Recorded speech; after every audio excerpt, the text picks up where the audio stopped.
In this video, we'll demonstrate how to download and install OBS Studio on Windows.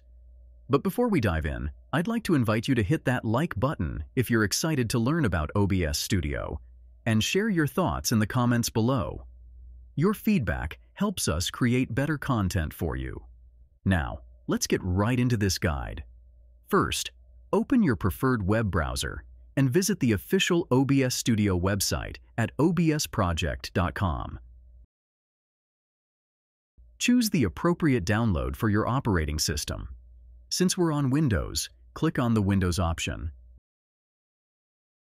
Once the download is complete, locate the installer and double-click on it. Allow the app to make changes to your device. Follow the installation steps and make sure to read through the license information. Once installed, launch OBS Studio. Upon the first launch, OBS Studio will auto-configure for your use. Select your preferred usage, such as recording or streaming. For this guide, I'll optimize it for recording. Now, let's configure OBS Studio further. Click on Settings and navigate to the Output tab. Keep the mode on Simple. If you have an AMD or NVIDIA graphics card, use their hardware encoder. For recording format, choose MP4. Move to the Audio tab and select your microphone under the Mic Auxiliary Audio option.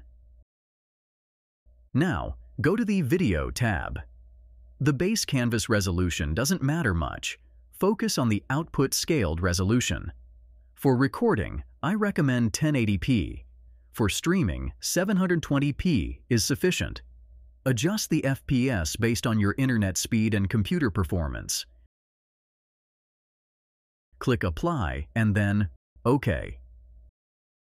To use scenes and sources, create a new scene by clicking the plus button, name it, and press OK. Add sources like display capture and webcam under the Sources section. Adjust the size as needed. If you found this video helpful, please take a moment to like, comment, and subscribe. Your likes and comments inspire us to create more content like this. Don't forget to subscribe with notifications on to stay updated on our future tutorials. For more tutorials and content, visit our website at MediaMagnetGuide.com. Thank you for watching.